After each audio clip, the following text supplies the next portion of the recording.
Vous écoutez un podcast cinéma du Centre des Arts d'Enghien-les-Bains. Alors, bonsoir à tous. Bienvenue et merci d'être plus nombreux que d'habitude pour ce film. On sent que Blowout, on est quand même sur le très haut du panier de la filmographie de Brian De Palma. C'est un film que beaucoup considèrent comme son chef-d'œuvre. La dernière fois, on avait Pulsion, qui avait eu moins de succès, et un film un peu difficile peut-être à appréhender, mais qui par certains aspects anticipait déjà certaines séquences de Blowout, je pense.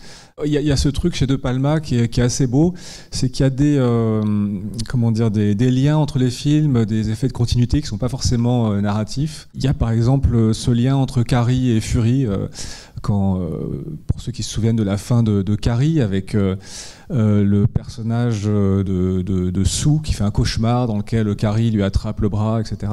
Et vous savez que Carrie avait des pouvoirs paranormaux, enfin des pouvoirs de télékinésie. Et dans le film suivant, dans Fury, le personnage incarné par Amy Irving a des pouvoirs télékinésiques. Et c'est comme si Carrie lui avait transmis ses pouvoirs. Et donc il y a une continuité entre les deux films. Et De Palma va je trouve en fait réitérer ce genre de choses de façon plus personnelle à partir de 78 avec ce film un petit peu étrange qui s'appelle Home Movies, qui est un film qu'il fait avec les étudiants du Sarah Lawrence College, et qui parle de sa propre adolescence, et dans lequel il y a Keith Gordon, cet acteur que vous avez sans doute déjà vu dans Christine de Carpenter, c'est son film le plus connu, et qui interprète donc le jeune De Palma dans Home Movies, et qu'on retrouve dans Pulsion, alors qui incarne un autre personnage, mais qui est toujours un personnage d'adolescent qui bricole les ordinateurs dans sa chambre, qui fabrique une caméra temporisée, etc. Et qui donc est encore une fois un alter ego de Palma. Mais voilà, d'un film à l'autre, on le retrouve. Et donc ce que je voulais dire, j'en arrive enfin à Blowout, c'est pour dire que Jack, donc, que vous voyez ici, là, perdu dans sa salle de montage, le personnage interprété par Travolta, c'est aussi une continuité du même personnage, hein. C'est un alter ego de Palma, évidemment. C'est le même personnage de nerd, si vous voulez, qui est un petit peu enfermé dans son studio, dans son atelier, qui va bricoler, quoi. Donc vous savez que c'est l'histoire d'un preneur de son qui va arriver des aventures extraordinaires sur fond de machination politique. Alors, je voulais prendre un moment peut-être un tout petit peu plus long que d'habitude. J'espère que ce ne sera pas trop ennuyeux avant le film. Alors pour vous dire déjà que ce film au départ, il avait été écrit, même si Pulsion avait été un énorme succès, De Palma aurait pu entre guillemets capitaliser et partir sur un film à gros budget. Mais en fait, quand il écrit Blowout, il prévoit plutôt d'en faire un petit film presque expérimental. Mais c'est l'intérêt de Travolta pour le scénario qui va faire que ça va prendre de l'ampleur, ça va gonfler au niveau budget. On va arriver à 18 millions de dollars, ce qui est considérable pour l'époque. Mais bon, de toute façon, c'est une chance pour De Palma aussi de promouvoir son film. Vous savez tous que Travolta, à l'époque, c'est la fièvre du samedi soir, Grise, enfin, c'est une superstar. Et si seulement on lui avait dit que ça serait un échec colossal, Blowout, je pense qu'il ne l'aurait pas fait, parce qu'ensuite il va devoir attendre plus de 10 ans, c'est-à-dire que Tarantino le repêche dans Pulp Fiction, pour ceux qui se souviennent. Et après, il est revenu sur le devant de la scène. Mais c'est quand même un purgatoire assez long, quoi. En tout cas, ce film de Palma, c'est vraiment un film sur la machine cinéma, si on peut dire, et qui a deux influences majeures, en fait, ou qui fait une sorte de synthèse de deux films importants de l'histoire du cinéma, qui sont Blow Up d'Antonioni en 1966. Pour ceux qui connaissent, c'est l'histoire d'un photographe incarné par David Hemmings, qui pense, qui est témoin d'un meurtre, enfin qui fait des photos dans un parc, et qui pense, grâce à ces photos, en fait, trouver des indices pour résoudre en fait un meurtre. Et il ne fait qu'agrandir des photos dans lesquelles il ne trouve pas finalement la vérité. Et puis c'est aussi, ça c'est pour la partie on va dire image, et pour la partie son, il y a le film de Coppola qui s'appelle Conversation secrète, qui date de 1974 si je ne me trompe pas, donc avec l'acteur dont j'ai oublié le nom, ça va me revenir, en tout cas un personnage en fait de personnages qui travaillent dans l'espionnage, la mise sur écoute. Et donc c'est l'histoire d'une enquête sonore en fait, c'est-à-dire que c'est quelqu'un qui est payé pour enregistrer, espionner un couple, et avec de multiples micros, et qui doit reconstituer en fait la totalité de la conversation. Tout ça pour vous dire que il y a ce film de Coppola qui lui travaille la question du son, de l'enregistrement sonore en fait, qui ne livre pas toutes les clés pour comprendre en fait la vérité en fait, la machination qui est en train de se tramer. J'ajoute à ça en fait un autre élément qui est politique, qui est ce film s'inscrit en fait dans un genre qu'on pourrait appeler le thriller politique paranoïaque, qui est un genre qui a fait florès plutôt au début des années 70 dans la suite de l'affaire du scandale du Watergate, qui est un scandale en fait sur des écoutes illégales, toujours une histoire d'enregistrement. 1972, le Watergate, qui a poussé Nixon à la démission. Bref, il y a eu plusieurs films comme ça en fait, qui ont mis en scène une très grande défiance envers le politique, et un des films les plus connus, je sais pas, mais en tout cas un des chefs-d'œuvre de l'époque, c'est Parallax View de Alan Pakula, qui s'appelle À cause d'un assassinat en français. Et puis vous avez les 3 jours du Condor, qui est peut-être plus connu, ce soir ça va plus du tout. Mais je vais vous retrouver Robert Redford. Merci. Voilà. Merci. Bref, c'est un film qui s'inscrit dans cette lignée, sauf qu'il arrive en 81, et donc tout à la fin, finalement, de ce qu'on a appelé la période du Nouvel Hollywood. Pour ceux qui connaissent, ça se termine en général avec le film de Cimino, La Porte du Paradis, mais d'une certaine manière, on est vraiment sur une espèce de clôture en fait du cycle. Et donc pour parler de politique, vous allez voir que le film en fait remet d'une certaine manière en scène l'accident de voiture de Chappaquiddick en 69. Alors qu'est-ce que c'est ? C'est un accident pendant lequel il y a un sénateur, Ted Kennedy, qui est victime d'un accident de voiture, et en fait il se sauve lui-même de l'accident sans sauver en fait sa collaboratrice, qui était sa chef de campagne, je crois. Bref, ça lui coûte sa carrière, il est discrédité, et ça a pas mal de retentissement. Mais aussi, donc ça, vous allez revoir en fait cet événement-là remis en scène dans le film. Je vous le dis parce que c'est pas très grave, parce qu'il n'y a pas de spoil, parce que De Palma le met en scène d'une façon différente. Enfin, il retourne un petit peu les choses. Mais surtout, pour terminer sur l'élément le plus important avant de voir Blowout, c'est que l'événement en fait qui est matriciel en fait pour Blowout, et pour bien comprendre en fait ce qui se passe dans ce film, la mécanique de fond quelque part, ce qui déclenche tout, c'est évidemment l'assassinat de JFK, pour plusieurs raisons. De toute façon, vous voyez, tout le monde sait, JFK donc le 22 novembre 1963 à Dallas. John Fitzgerald Kennedy, qui est donc en campagne pour sa réélection, est assassiné par Lee Harvey Oswald. Donc vous savez tous, je pense, qu'il y a eu, ça a provoqué un choc énorme dans l'histoire américaine, dans la société. De Palma, il raconte qu'à l'époque, il a passé des journées entières à regarder la télé pour prendre des nouvelles, etc. Et donc politiquement et du point de vue symbolique, en fait, ça a un peu divisé l'histoire de l'Amérique. En fait, dans l'imaginaire américain, il y a un avant et un après Kennedy. Il y a un avant qui serait un peu une Amérique qui restait idéalisée, l'Amérique des années 50, prospère, très conservatrice.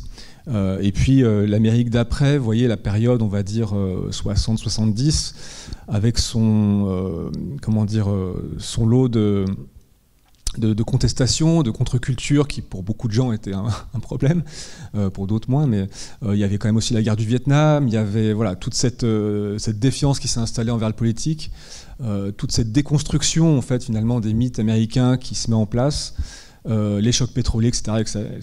Et je vous dis ça parce que je pense qu'on reviendra là-dessus aussi à la fin après la projection, sur l'enchaînement de séquences en fait historiques et politiques qui fait que au début des années 80, l'Amérique va chercher en fait un peu à oublier cette parenthèse entre guillemets un peu chaotique. Et là, je termine vraiment en fait sur aussi la véritable raison, c'est que l'assassinat de JFK, c'est surtout le fait que ça a été filmé par un passant qui s'appelait Abraham Zapruder. Est-ce que vous avez déjà vu le film de Zapruder? Pas beaucoup. Ouais, parce que c'est ça le truc important. C'est donc il était là avec sa caméra, il a filmé le défilé présidentiel, donc la limousine. Il avait une petite caméra Super 8, je ne sais pas si vous voyez ce que c'est vraiment des formats très légers, pas de son, qualité assez médiocre, 26 secondes, et il a filmé le moment où Kennedy se faisait tirer dessus, quoi. Et le film a été saisi par la CIA, il a été analysé dans tous les sens, etc. Mais il a été caché, il n'a pas été révélé au public avant le début des années 70. Et entre-temps, on a publié de nombreux photogrammes dans des revues, je ne sais plus lesquelles. Ce qui fait que l'imaginaire, en fait, évidemment, des Américains a beaucoup travaillé autour de ce film, y compris après qu'il l'ait découvert, puisqu'il manquait des photogrammes, je crois qu'il y a même des photogrammes qui étaient inversés. Enfin, il y avait de quoi nourrir de multiples théories du complot. Et en fait, si vous voulez, l'idée autour de ça, c'est que on est en présence en fait, d'un enregistrement d'une image, donc d'un film, donc c'est un acte d'enregistrement cinématographique, dans lequel on place énormément d'espoir pour découvrir la vérité sur ce qui s'est passé, puisqu'en fait, il y a quand même beaucoup de questions en fait, sur cet assassinat de JFK. Est-ce que c'est un complot? Est-ce que c'est Lee Harvey Oswald tout seul, etc., etc. Et cette image, malheureusement, ne donne pas de réponse. Et si vous voulez, ça produit beaucoup de frustration d'une certaine manière, et beaucoup de défiance aussi envers l'image en général. Et ça produit aussi beaucoup de fantasmes, par exemple, si jamais on avait pu enregistrer du son en même temps, pour pouvoir éventuellement entendre les coups de feu, les raccorder, voir si ça raccorde avec les impacts, etc. Et si on avait eu des contre-champs, d'autres points de vue en même temps, un petit peu comme si vous prenez un événement spectaculaire plus proche de nous comme le World Trade Center le 11 septembre qui a été filmé sous plusieurs angles, quoi. La question c'est ce petit film en fait qui était prometteur, qui aurait pu révéler quelque chose, en fait fait quand même problème et ne permet pas d'accéder en fait à la réalité et fabrique beaucoup de fantasmes. Et on peut dire qu'il y a, là j'invente rien, je reprends surtout en fait ce que racontait Jean-Baptiste Torret dans un livre qui est consacré à ça. C'est un moment en fait de l'histoire des images où il s'est joué beaucoup de choses sur les changements en fait qu'on va constater dans le cinéma américain, surtout du nouvel Hollywood, quoi. Par exemple, je donne juste un exemple, quand vous voyez Bonnie and Clyde d'Arthur Penn, à la fin il y a un final très très sanglant où ils se font mitrailler avec des impacts de balles, c'est très sanglant. Pour l'époque c'était vraiment inédit. Et Arthur Penn a vraiment dit, mais je voulais vraiment en fait provoquer un sentiment équivalent à la vision du film Zapruder, quoi. C'est-à-dire retrouver ce choc en fait de l'image sanglante, parce que effectivement sur le film Zapruder, on voit la balle qui touche Kennedy. C'est il y a une partie de sa tête qui saute, etc. C'est assez affreux, quoi. Donc c'est juste pour insister aussi sur ce point, c'est que c'est vraiment un moment clé en fait, je pense, de l'histoire des images, notamment américaines, bien sûr. Et je pense que pour Blowout, en fait, c'est important. On en reparlera juste après. Je vous souhaite un très bon film en tout cas, et puis à tout à l'heure. Moi, c'est un film que j'ai vu pour la première fois peut-être à la télévision quand j'avais 15-16 ans, quoi. À l'époque, c'était sur M6, je ne sais plus avec qui on disait ça. Et entre parenthèses, je ne sais plus qui m'a dit qu'il était doublé par Gérard Depardieu. Bon, on est quand même content de le voir plutôt en VO, mais non, ce que je veux dire en fait, c'est que c'est un film qu'on peut voir au premier degré quand même, je pense. C'est-à-dire que suivre l'histoire de Jack et de toutes ces histoires, toute cette manipulation incroyable, cette machination politique contre laquelle il se bat. Et ça fonctionne plutôt bien, je pense, au premier degré. Et ça, c'est un film qui reste, qui est émouvant, etc. Maintenant, comme beaucoup de films de Palma, et particulièrement celui-là, en fait, quand on le revoit, on voit un petit peu toute la dimension, fantasmatique et puis de déconstruction, le travail de déconstruction que fait toujours De Palma, en fait, quand il nous offre des films très spectaculaires. En fait, il y a toujours la mécanique derrière qui affleure, et il y a toujours, voilà, quand même un discours qui va avec sur le cinéma et sur la société, bien sûr, quoi. Donc forcément, je vais sans doute redire des choses que vous avez entendues par le passé, c'est le même auteur. Mais moi, alors, on pourrait passer sans doute 3 heures sur ce film, voire plus, parce que voilà, alors je vais peut-être plutôt essayer de donner des sortes de pistes de réflexion. Et j'espère que je ne vais pas oublier des choses, etc. Alors, comme d'habitude, moi, ce que j'aime bien faire, c'est revenir au début du film. Puis, de toute façon, vous voyez bien que c'est un film qui est bouclé, en fait, hein, entre le début et la fin, avec l'histoire du cri. Ça, de toute façon, on y reviendra. Mais quand même, c'est bien de se rappeler du début du film, parce que c'est un film qui a des prémices, en fait, assez compliquées, en fait. C'est-à-dire que c'est un début qui est évidemment très programmatique de tout ce qui va arriver après, mais qui se déroule en plusieurs temps, je crois. Il y a des films où on peut identifier une petite séquence qui programme tout le film, etc. Donc c'est plus simple. Là, on voit bien qu'il y a plusieurs choses, en fait. C'est un film qui fonctionne, en fait, avec quand même une espèce de feuilleté, en fait, de sens. Et évidemment, au début, il y a ce fameux film qui est une parodie de slasher. Alors, le film est tourné probablement pendant la campagne de Reagan, d'ailleurs, on en reparlera. Il sort en 81, et donc c'est les débuts du slasher. Le slasher, vous voyez tous ce que c'est. Si vous avez vu, par exemple, la série des Vendredi 13, qui est le représentant le plus connu et le plus médiocre, si j'ose dire. Enfin, le slasher, globalement, il y a Halloween de Carpenter, mais il y a, on va dire, à mon avis, 90% de mauvais films. C'est un genre quand même que je trouve assez peu appréciable, mais qui était un genre de l'horreur, qui était un genre roi dans les années 80. Hein, et donc c'est pas un hasard, c'est quand même De Palma prend celui-là au début. Bon bref, en tout cas c'est une mauvaise parodie, une mauvaise reprise de Psychose, si vous voulez, de Bas Étage, Film Z, Fauché, Sans Talent, etc. Donc qui transpire l'artifice. Et ce qui est intéressant, c'est que dès le départ, on est quand même embarqué. De Palma se sert quand même de la caméra subjective pour nous emmener en tant que spectateur, nous associer en fait au tueur, ce qui est quand même dire quelque chose contre lequel on ne peut pas se défendre en tant que spectateur, comme je l'ai souvent répété ici.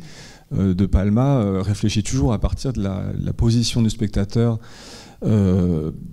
Celle qu'avait exploité Hitchcock dans Fenêtre sur cour, hein, c'est-à-dire le fait qu'on est pris dans un dispositif de projection qui nous installe comme voyeurs, qu'on le veuille ou non, et dans une certaine forme d'impuissance. Bon, à partir de là, je pense qu'il faut toujours garder à l'esprit que De Palma construit quand même son cinéma en grande partie sur cette idée-là. C'est pas la question de l'approuver ou quoi que ce soit, hein, c'est la question juste de partir de cette idée du cinéma. Il y en a qui pensent pas du tout à ça quand ils réalisent leur film. Je sais pas, l'autre jour on avait évoqué Cassavetes, typiquement Cassavetes c'est pas du tout son problème, quoi. Voilà, mais c'est pas la question, quoi. Donc ce que je veux dire, c'est que voilà, donc là nous on est en tout cas associés au tueur, on est impliqué en fait dans ce mélange de désir de meurtre et de jouissance en fait qui est associé, puisque de toute façon c'est juste un prétexte. L'horreur est un prétexte en fait à montrer, à exciter par de l'érotisme un peu cheap, et puis évidemment avec une morale très puritaine, où les adolescents qui s'adonnent impunément à la sexualité meurent les uns après les autres. C'est ça le slasher, hein, de toute façon. Et donc, je ne sais pas si vous avez remarqué, mais là, on entre avec le tueur dans un établissement catholique, je crois que c'est marqué au début. Bref. Et arrive le moment, donc, psychose, avec le rideau de douche, parce que de toute façon, il y a toujours un moment psychose chez De Palma. Et là, ce truc très drôle où le cri est abominable, comme à mon nom il dit, on dirait un chat qu'on étrangle, et voilà. Donc, on sort de cette mauvaise fiction pour arriver dans la fiction principale du film. Et ce qui est intéressant, alors ce que je vous raconte là, c'est, j'en profite pour dire aussi que c'est des choses que, bon, il y a de l'observation personnelle, mais aussi des choses que j'ai lues. Je citais Jean-Baptiste Thoret en début de séance, mais il y a Luc Lagier qui a écrit de très belles choses aussi sur De Palma, et aussi Jean Douchet qui était passé ici parler de ce film. Voilà, c'était au passage pour dire quand même que voilà, il y a des gens beaucoup plus forts que moi qui en ont parlé avant. En tout cas, je me souviens justement que Jean Douchet disait que la seule chose vraie dans ce slasher merdique, comme il disait, c'était le cri, et que c'était ça le problème en fait, c'est que tout est faux, artificiel, sauf le cri. C'est que le cri en fait est réel, puisque c'est le cri de cette pauvre actrice qui sait pas jouer. Bon, mais c'est son vrai cri. Tout le reste c'est que des bruitages un peu mal fichus, quoi. Le vent est trop fort. Enfin, tout est exagéré si on écoute un peu la bande-son. Le bruit rauque du tueur qui respire, etc. Donc c'est intéressant de voir que le problème, en fait, c'est que elle est, comment dire, son cri est trop c'est la réalité, si vous voulez, qui pose problème dans la fiction qui nous est proposée, en fait. Et ça, c'est pas un truc quand même anodin, quoi. Bon, donc je pose ça là et puis je réserve pour la suite. Et non, après, juste pour dire que je sais pas si le truc dont on se souvient le moins, je crois, quand on voit Blowout, c'est le moment du générique qui est très court avec vous savez, l'aiguille en fait du vumètre qui balaye l'écran avec le bruit de battement de cœur. Et on ne sait pas si c'est... enfin, ça ressemble vraiment évidemment à une aiguille de vumètre. Mais ce qu'on entend, on entend donc les battements de cœur, on entend à nouveau, je crois, la respiration du tueur. On entend aussi, au moment où est écrit à l'écran Nancy Allen, on entend son cri, exactement le cri qu'elle a poussé à la fin du film. Et ça, quand vous voyez le film, c'est presque choquant. Parce que c'est vraiment ce cri-là, en fait. Et évidemment, on ne le sait pas, en fait. C'est ça qui est génial, c'est qu'on ne sait pas que ça sera le vrai cri qui sera utilisé, etc. On pense que c'est peut-être un cri, justement, que Jack est allé chercher dans sa banque de sons, puisque finalement, c'est sa mission à partir de ce qu'on vient de voir. Voilà. Et puis après ça, vous avez les lettres qui apparaissent de Blowout. Alors, elles apparaissent d'une manière bien particulière, en flashant les unes après les autres de manière très très rapide. Je ne sais pas si vous avez déjà vu des amorces de films 35 mm, parfois, quand il y a des choses écrites dessus, ça fait cet effet-là.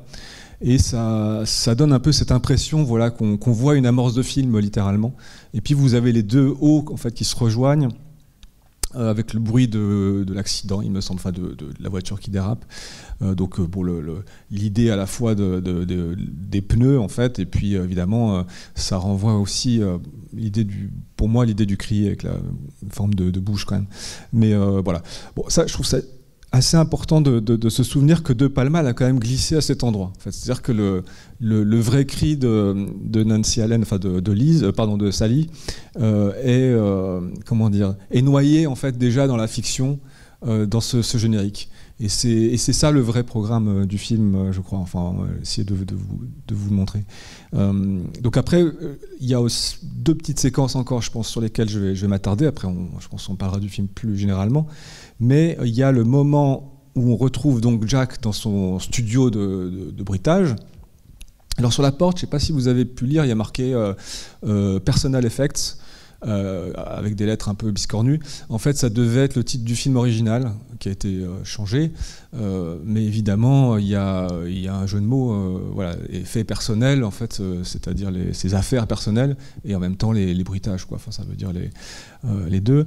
Et on le retrouve donc dans cette séquence. Qu'est-ce qu'il y a d'intéressant ? Bon, on le voit au travail et il est en train d'étiqueter, en fait, de répertorier des sons, dont certains, si vous prenez le temps de revoir la séquence, en fait, sont des sons qu'on va entendre dans la séquence suivante où il est sous le pont. C'est-à-dire qu'en fait, il est déjà en train de classer et d'étiqueter des sons qu'il va enregistrer après, ce qui est assez étrange, en fait. Mais ce qui est particulier dans cette séquence, c'est aussi que vous avez en même temps la télévision qu'il a allumée un peu négligemment, voilà, et qu'on voit en permanence, et qui nous annonce la parade du Liberty Day, donc le jour de l'indépendance, enfin la fête du jour de l'indépendance américaine. Et cette télévision, ce qui est intéressant, c'est qu'elle annonce tout simplement en fait l'événement majeur du film spectaculaire qui est à venir, et aussi le fait que la manière dont elle est filmée, elle est souvent mise en fait sur un pied d'égalité en termes de taille visuelle par rapport à Jack et à ce qu'il fait. Je crois qu'à un moment il doit y avoir un split screen, et à un autre moment il doit y avoir son effet de double focale, c'est-à-dire qu'en fait il filme deux choses qui sont éloignées avec deux objectifs différents, et ça les rend nettes tous les deux. Enfin, quel est le but de cette opération ? C'est que d'une certaine manière, en fait, on est en train de regarder d'un côté quelqu'un qui est en train de préparer les éléments totalement artificiels en fait, de fabrication d'un mauvais film, et de l'autre, le journal télé qui est censé quand même nous dire la vérité sur ce qui se passe aux États-Unis, avec ce type qui est le porte-parole, je crois, du candidat aux élections, qui témoigne et qui dit voilà, oui, on espère que les gens vont voter pour le président, etc. Donc, en fait, on a de Palma, en fait, nous rapproche quand même deux choses qui, a priori, ne devraient pas aller ensemble, c'est-à-dire un lieu, en fait, du journalisme qui est censé chercher la vérité ou nous apporter des éléments de vérité, mis en équivalence avec un lieu en fait, où on fabrique que du faux et du cheap. Et ça aussi, c'est programmatique de tout le questionnement du film, en fait. C'est-à-dire que, voilà, quelle est la différence finalement entre faire un mauvais film de série Z et puis manipuler l'opinion publique, en gros, quoi. Donc on arrive sur la dernière partie en fait, de cette ouverture qui me paraît assez complexe finalement, avec la fameuse scène nocturne en fait, où il va enregistrer ses sons. Donc vous vous souvenez, il a un micro, je crois que c'est ce qu'on appelle un micro-canon, enfin comme une baguette, quoi, qui va diriger à divers endroits pour capter les sons. Donc au début il y a le petit moment voyeuriste auditif, je sais pas comment on dit, avec le couple. Donc ça c'est voilà. On est chez De Palma, de toute façon. Et non, mais ce qui est très intéressant, c'est que on a l'impression à un moment donné que, si vous voulez, cette séquence a une tonalité, je trouve, très fantastique. Je ne sais pas si vous avez ressenti ça, mais parfois on ne sait pas très bien où on est. On a du mal en fait à interpréter les images, les angles de vue qui sont un peu bizarres. À un moment donné, on est sous le pont, mais on n'arrive pas très bien à savoir. Comme il fait assez sombre, la manière dont c'est éclairé. Les angles qui sont choisis, quand on voit à un moment donné, il y a une image assez complexe où on voit le crapaud en bas à droite, je ne sais pas si vous vous souvenez. Moi j'ai mis du temps avant de comprendre cette image par exemple. À un moment donné, il y en a une avec le hibou qui est en avant-plan, pareil avec ces effets de netteté absolue. Bref, d'une certaine manière, pour moi il y a une tonalité assez fantastique dans cette séquence, et d'une certaine manière on peut la voir comme un moment où Jack, certes, si on prend la chose littéralement, il enregistre des sons, mais d'une certaine manière, il a un petit côté chef d'orchestre, quoi, avec sa baguette, quoi. Donc il y a un petit côté, après tout ce qu'on a vu avant, c'est un petit peu comme si, il convoquait les sons au lieu de les enregistrer, quoi, si vous voulez. Alors là, c'est une interprétation, on n'est pas obligé de la suivre, on peut juste voir le film littéralement et ça fonctionne. Mais je pense qu'il y a cette interprétation qui est tout à fait valable, de voir Jack comme quelqu'un en fait, qui va, à partir de là, complètement fantasmer tout ce qui va lui arriver. Donc il est en train de prendre donc ces sons. Il y a la voiture qui arrive, qui a son accident. Je ne sais pas si vous avez réussi à voir le photographe véreux qui s'appelle Manny, je crois, parce qu'à un moment donné on le voit on voit s'échapper. Après, peut-être quand on y repense, on voit le truc, mais c'est assez subtil au début. Et puis on a le son, bien sûr, de la montre de Burke, qu'on entend et qui ressemble à un grillon, quelque chose comme ça, donc on ne fait pas attention. Mais le son est déjà en fait présent à ce moment-là, quoi. Et donc on sait qu'il était sur place, quoi. Donc, d'une certaine manière, en fait, si vous voulez, on peut interpréter tout ce début comme Jack, en fait, qui se prépare tous les ingrédients d'une machination politique dont lui seul va devenir le héros, en fait, pour tout résoudre, quoi. Il y a quelque chose de cet ordre-là qui se met en place. D'autant plus qu'il a un travail, entre guillemets, un peu minable, en fait, je veux dire, pas très gratifiant pour lui. On sent quand même qu'il pourrait aspirer à autre chose, quoi. Bon, quand on voit un peu son attitude, il est blasé, il s'en fout un peu. Et donc, ouais, je crois qu'il y a quelque chose de cet ordre-là qui se joue à ce moment, et une manière aussi dont les personnages apparaissent, qui est tout à fait frappante. Par exemple, si vous prenez le personnage de Sally, il va la chercher en fait sous l'eau, et il la fait sortir d'une manière qui est assez étonnante. Elle sort, bon, vous allez me dire, elle est sur le point de mourir, elle est évanouie, quoi, mais elle sort vraiment à l'horizontale. Enfin, en gros, on peut vraiment interpréter ça comme Jack est en train d'accoucher Sally, littéralement. Vous savez, il y a l'élément aquatique, il y a la voiture. Elle sort, elle est complètement naïve, etc. Enfin, on a l'impression qu'il l'a fabriquée. En tout cas, je trouve que cette interprétation fonctionne très très bien, notamment quand on voit son attitude après, où elle est quand même plus que naïve, quoi. Je veux dire, Nancy Allen le joue très bien. Elle a sa petite voix d'enfant, on dirait vraiment une poupée, quoi. Et elle le fait très très très très bien, quoi. Donc il y a un peu cette idée que Sally, c'est une production, encore une fois, de l'imagination de Jack. Et puis vous avez, quand vous regardez bien un petit peu la manière dont les personnages apparaissent, ou leur fonction, en fait, il y a une idée de duplication. C'est-à-dire qu'on peut très bien voir le personnage de Manny, par exemple, qui est le photographe véreux. Comme par hasard, en fait, c'est un photographe, c'est l'envers de Jack, sauf que lui fait la partie photo.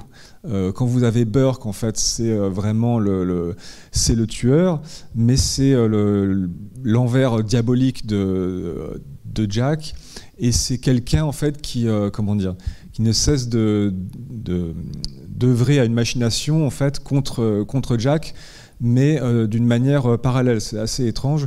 Et la manière dont il a de s'attaquer, en fait, il cherche, parce que si on suit l'intrigue au pied de la lettre, il cherche à éliminer Sally, et donc il va tuer, en fait, des femmes qui, première fois, il se trompe. Il tue une femme qui pense être Sally et qui lui ressemble, donc qui est déjà une sorte de double de Sally. Et puis après, il y en a une deuxième qui va être, attendez, si je me rappelle, oui, c'est la prostituée, voilà. Donc la fameuse scène, en fait, de la gare, qui paraît un peu gratuite quand on y pense.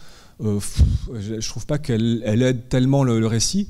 Mais ce qui est étonnant, c'est qu'elle fonctionne vraiment comme une projection grotesque du couple de Jack et Sally, par exemple. C'est qu'on a vraiment, avec le marin et la prostituée, je veux dire, quoi.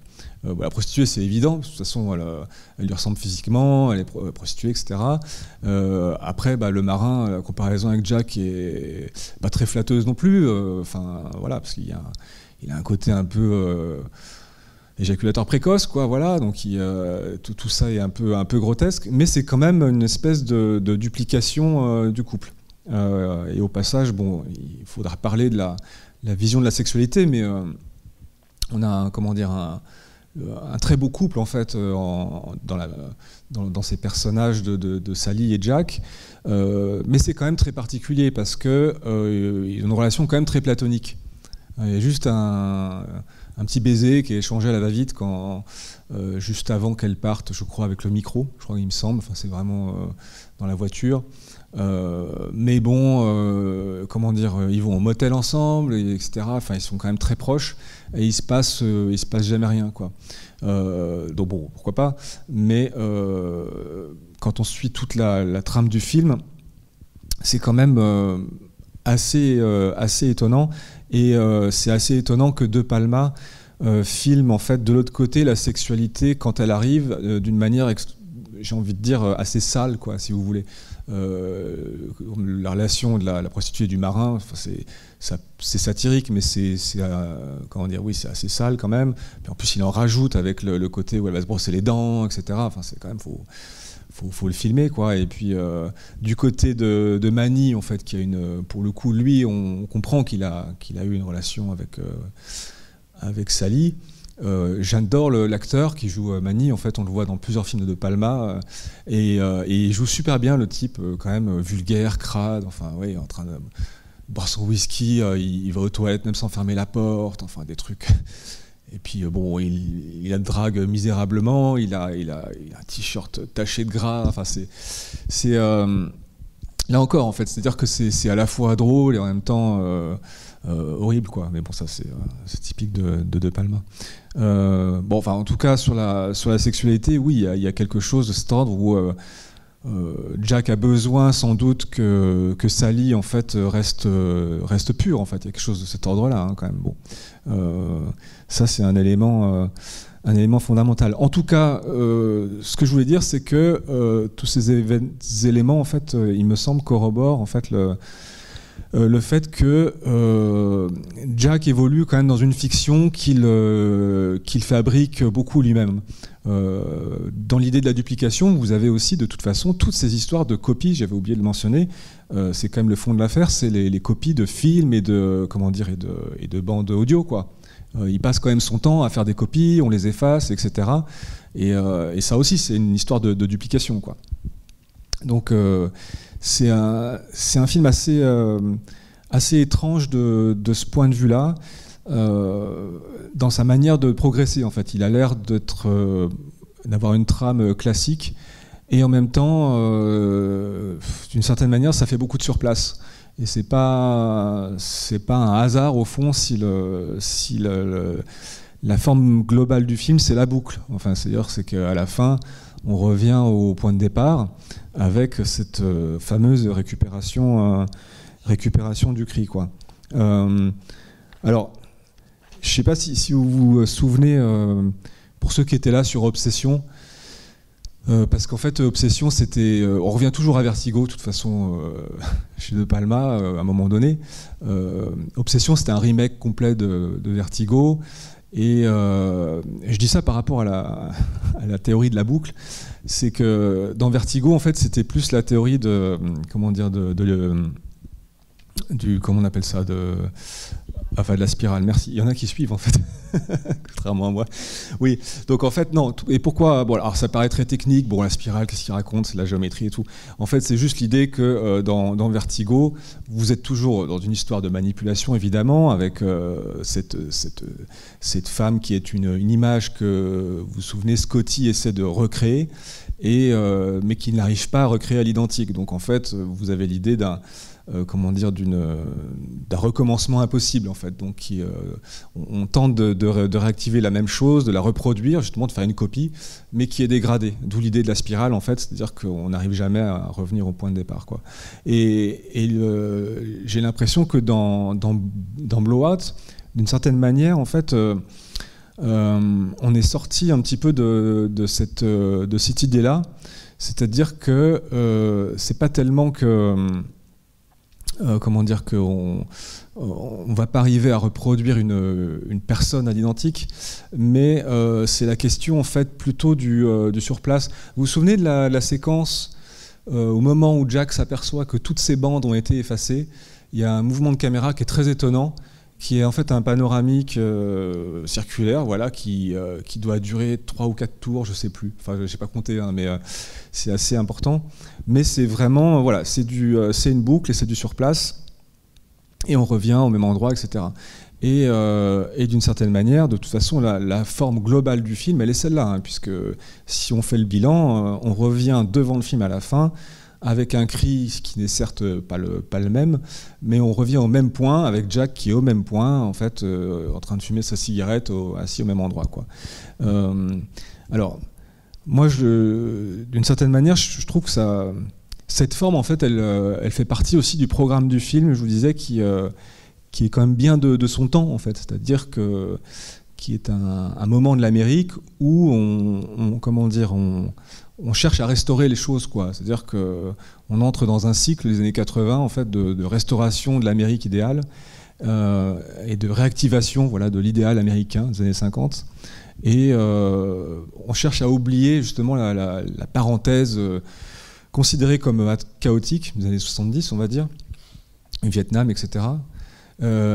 Et donc il y a quelque chose d'assez hypocrite en fait dans ce geste d'une certaine manière, mais il y a vraiment l'idée d'une certaine manière de vouloir boucler en fait, c'est-à-dire de revenir, de rejouer en fait ce qui a été dans le passé, quoi, d'une manière fallacieuse évidemment.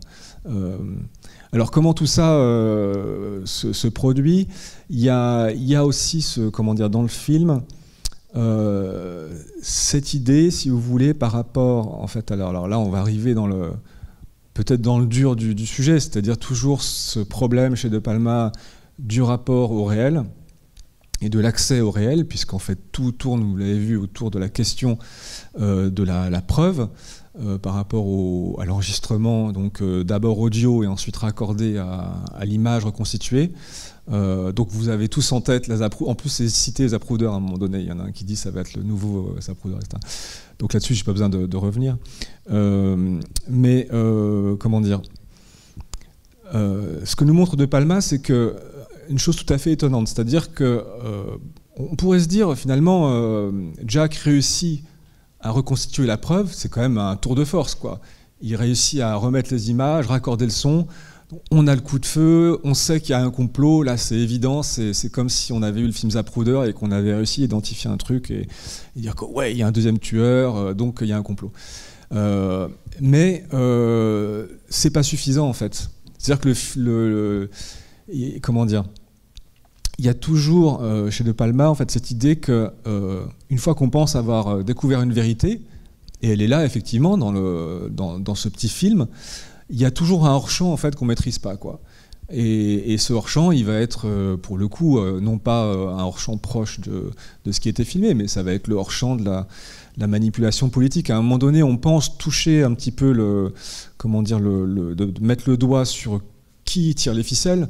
Vous savez, c'est le coup de fil en fait dans la cabine téléphonique avec Burke et le porte-parole politique.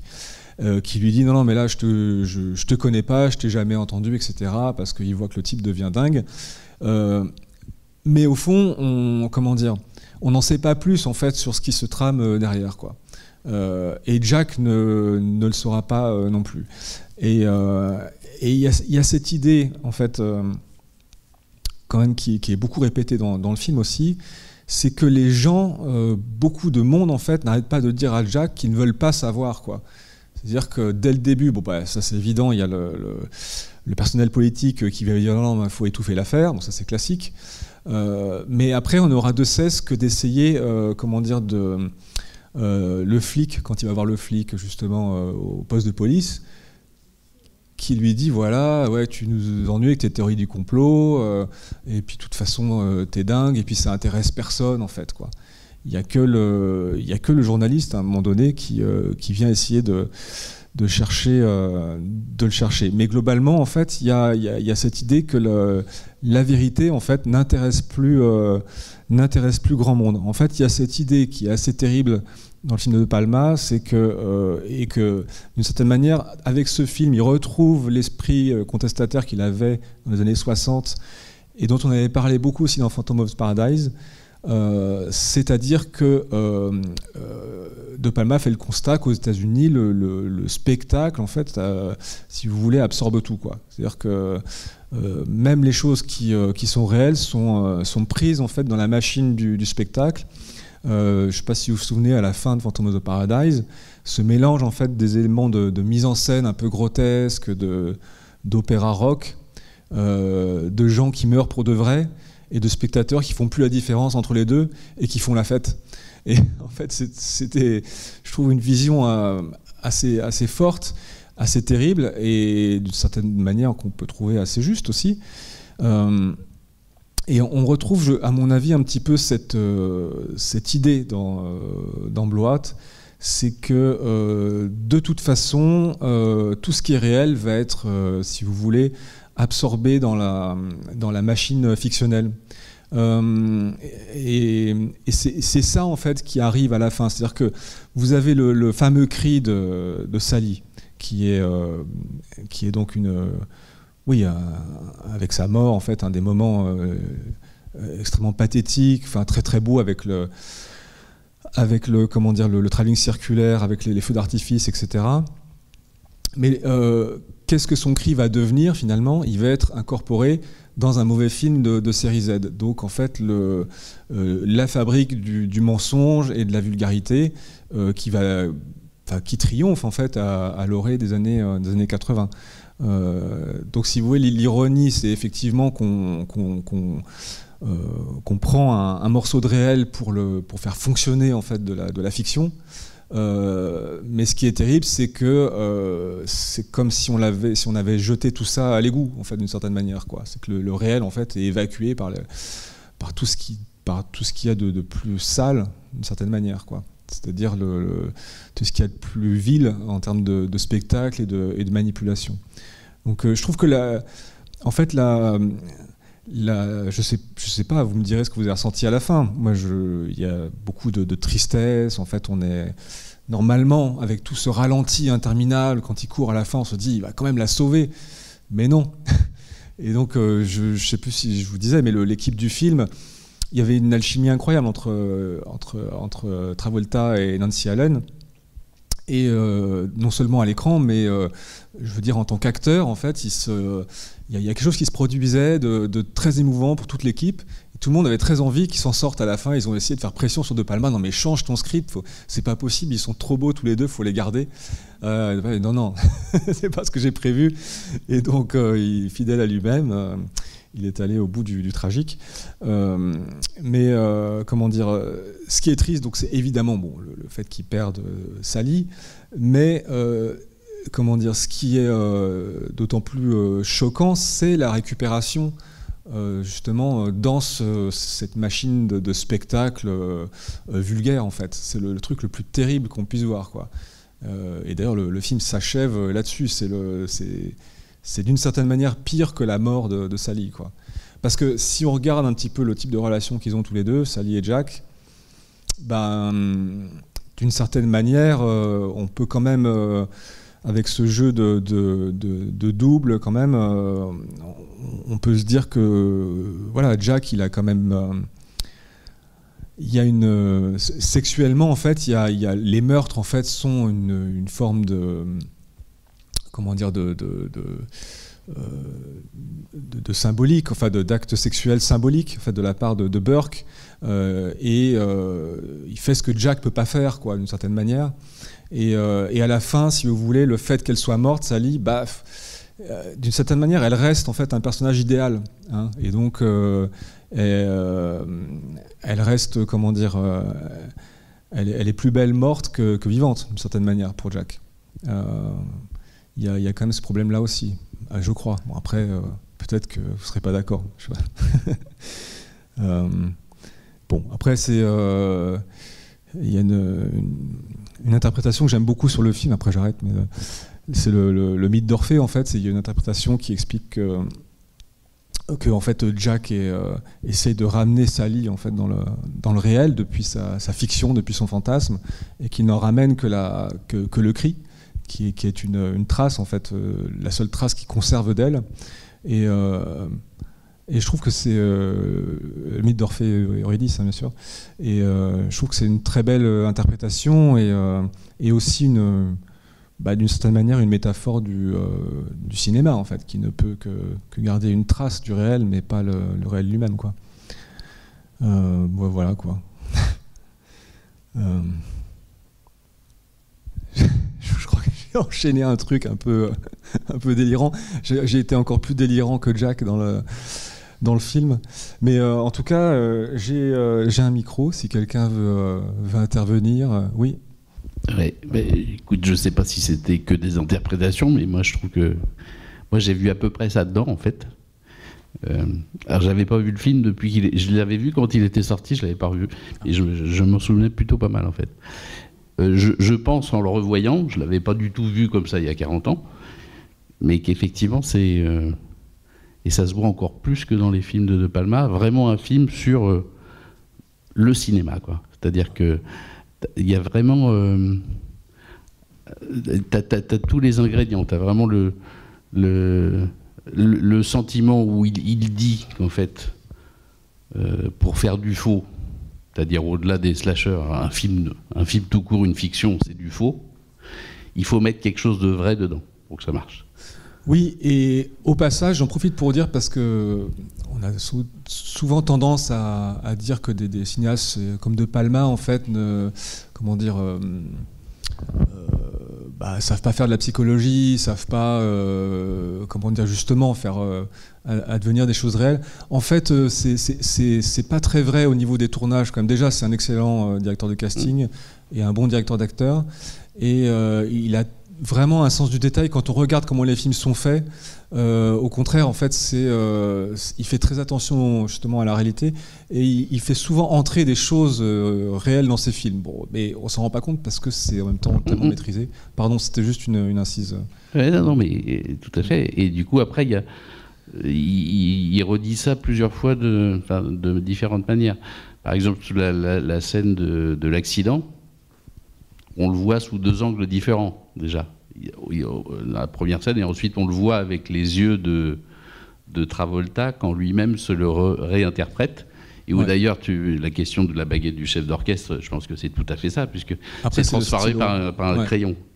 Et donc t'as ce côté-là qui montre aussi que même si on filme quelque chose de vrai, encore faut-il avoir tenir en compte le point de vue, parce qu'on voit pas la même chose. Donc ce qui du coup rend la réalité tout à fait subjective, c'est le cas de le dire. Et au-delà de ça, ça te dit aussi à travers le film qu'en fait, si on veut aller jusqu'au vrai, l'image ça suffit pas. Il faut aussi qu'il y ait le son. Mais le son, ça suffit pas non plus, il faut aussi qu'il y ait l'image. Et on voit qu'il y a une course en permanence pour se poser la question de pour faire de la fiction, il faut qu'il y ait du vrai dedans, mais en fait, le vrai, déjà, pour fabriquer du vrai quelque part, il faut quand même beaucoup d'ingrédients. Et en fait, il raconte toute l'histoire du cinéma, parce que le crayon, là, ça parle quand même aussi, il y a l'écriture aussi dedans. Quand il étiquette ces morceaux de son, finalement, il dit aussi que finalement, peut-être que ce qui est le moins faux dans toutes ces sommes d'éléments, c'est peut-être encore ce qui est écrit, quoi. Parce que quand il dit tonnerre, il met thunder, ok. Après, le son, si ça se trouve, le son enregistré, c'était peut-être du tonnerre fabriqué. Hein, tandis que là, quand c'est écrit, c'est écrit. Donc en fait, il y a tout ça. Et le truc que je trouve intéressant aussi, c'est dans le personnage de Burke. Je trouve que lui-même, Burke, tu l'as dit, il y a des doubles dans tous les sens. Évidemment, Travolta, c'est du De Palma, mais Burke aussi, parce qu'en fait, dans l'échange qu'il a au téléphone avec son commanditaire, en fait, on voit qu'en fait, tu peux avoir une image de dire, en fait, le commanditaire, c'est un peu le producteur du film, qui a voulu faire il a fait un truc qui n'assume pas, et puis surtout qu'il a été complètement dépassé par celui à qui il a confié les films, le réalisateur, qui dit lui-même, oui, mais en fait, non, l'histoire, je l'ai réécrite, je te rappelle que je te l'ai dit, tu vois. C'est une idée très drôle, j'avais pas pensé, Mais la question de la fiction, peut-être pour essayer de clarifier ou d'aller plus loin par rapport à ce que je dis tout à l'heure, il y a vraiment cette idée que, de toute façon, l'Amérique, c'est devenu une fiction, globalement. Hein. C'est pas juste la question du spectacle, mais c'est en permanence de la fabrication de fiction, quoi. Et donc, le problème, c'est qu'à partir de là, si vous voulez dire quelque chose de vrai, vous êtes de toute façon en dehors, quoi. Enfin, la question, c'est que si vous fabriquez quelque chose de vrai, en l'occurrence le film, qui est vrai à son niveau, c'est-à-dire que dedans, il y a l'accident avec le coup de feu, il y a ça de vrai dedans, quoi. Mais le problème, c'est comment vous le faites entrer dans un monde, en fait, qui n'accepte que de la fiction et de la manipulation. Bon, en gros, c'est un petit peu ça. Comment le vendre, en fait. Comment? Comme on n'arrive pas à le vendre en fait, quelque Oui, part. mais exactement. Et après, il y a la question effectivement de l'art par rapport à l'industrie, quoi. Sans doute, c'est la position de De Palma, quoi. Ça, pour le coup, ça renvoie encore et toujours à John Ford, l'homme qui tua les vertivalences. Ouais. Si la légende est plus belle que la réalité, imprimer la légende, quoi. Parce que c'est vraiment exactement le discours que dit Sauf que le flic au départ. Le flic au départ, il lui dit ça. Sauf que chez De Palma, la légende est... En fait, tout le monde s'en fout, ce que vous dites. ça apporte quoi de savoir qu'il y avait une fille dans l'histoire? En fait, on s'en fout. Mais sauf que chez De Palma, c'est un regret éternel que de devoir imprimer la légende, quoi, en fait. C'est l'inverse exact de... Travolta au flic au départ. Il dit mais non, mais ça c'est pas possible, moi ça je l'ai vu. La vérité, quoi. Mais parce que, encore une fois, à chaque fois, ça se vérifie quasiment dans tous les films de Palma, le personnage principal, c'est un gros benet, c'est un naïf. Il n'a pas compris, en fait. Il n'a pas compris comment ça fonctionne autour de lui, il n'a pas compris que les gens sont tous pris dans le régime de la fiction et du mensonge, et qu'il faut faire avec, en gros. Sinon, tu peux pas, ou alors tu vis dans une mélancolie perpétuelle, ce qui est son destin au final, hein, quand on voit sa tête. Et puis d'ailleurs, il est recouvert par la neige, donc à ce côté, les traces sont effacées. Et même, je sais pas si vous vous souvenez, ça c'est un truc auquel on prête pas forcément attention, c'est qu'à la fin, il y a un journal télévisé qui annonce la mort de Sally, en disant que c'est la 3e victime et qu'elle a tué son agresseur. Donc c'est vachement intéressant parce qu'en fait on ne parle même pas de Jack, il n'existe pas. Donc ça pourrait être quelque chose un argument de plus pour dire que en fait c'est même pas son histoire, quoi, ça se trouve. Alors soit c'est un mensonge, soit en fait son histoire à lui n'existe pas. On parle même pas. Le principe même que ce soit Sally qui l'a tué alors qu'il a dû lui mettre 30 coups de couteau et qu'avant elle avait été étranglée, c'est quand même un peu... C'est complètement invraisemblable. Faut quand même y aller, quoi. Et puis après elle avait peut-être encore le micro, j'en sais rien. Enfin bref, après on voit pas de toute façon. Mais enfin tout ça est de toute façon recouvert et lui disparaît en tant que personnage de la société, quoi. On le voit sur son banc, recouvert par la neige, etc. Il y a vraiment l'idée de disparition, quoi. C'est vraiment le côté, c'est l'excellent technicien, mais qui est complètement inadapté, quoi. Il y a un côté un peu autiste, en fait, dans tous ces personnages de Palma. Bien sûr. Mais mais c'est ce qu'il y a de particulier chez De Palma, c'est qu'il a une conscience aiguë, en fait, de ce problème. Parce que s'il ne l'avait pas, ça serait terrible, quoi. Ces films seraient vraiment, à mon avis, pas très bons et peut-être insupportables, mais c'est justement parce qu'il sait très très bien, en fait, comment dire, quel est son problème, en fait, quelle est sa position. Voilà. Après, je ne sais pas si quelqu'un d'autre va intervenir. À côté de ça, moi je trouve que Travolta est vachement bon, en fait. Hein. Enfin, les deux. Hein, et c'est bien dommage très, très bons. C'est bien dommage que le film ait été un bide parce qu'il aurait pu peut-être continuer à faire des rôles intéressants. Voilà. Mais bon. Après, un truc intéressant en fait dont j'ai pas parlé, c'est que c'est la 2e fois, je crois, qu'il travaille avec Vilmos Zsigmond, le chef opérateur, qui est un grand chef opérateur des années 70, avec qui il avait fait Obsession, si je ne me trompe pas, mais Vilmos Zsigmond, c'est beaucoup de Robert Altman, Joe McCabe, il a tourné avec Cimino, etc. Il a contribué à forger une certaine image, en fait, un type d'image, quoi, de film des années 70. Ce que je voulais dire, c'est que dans le film, il fait un travail remarquable, alors qu'il n'est pas que le sien, mais je ne sais pas si vous avez vu tout le travail qui est fait autour des couleurs. C'est un truc qui est saisissant. Moi, je l'avais pas vu la première fois. Enfin, de toute façon, il y a tellement de détails dans le film, c'est compliqué, mais le film ne cesse, dans toutes les séquences, vous avez du rouge et du bleu, en fait, qui reprennent le drapeau américain. Mais vraiment tout le temps. Et c'est fait d'une manière, franchement, moi, je trouve assez subtile.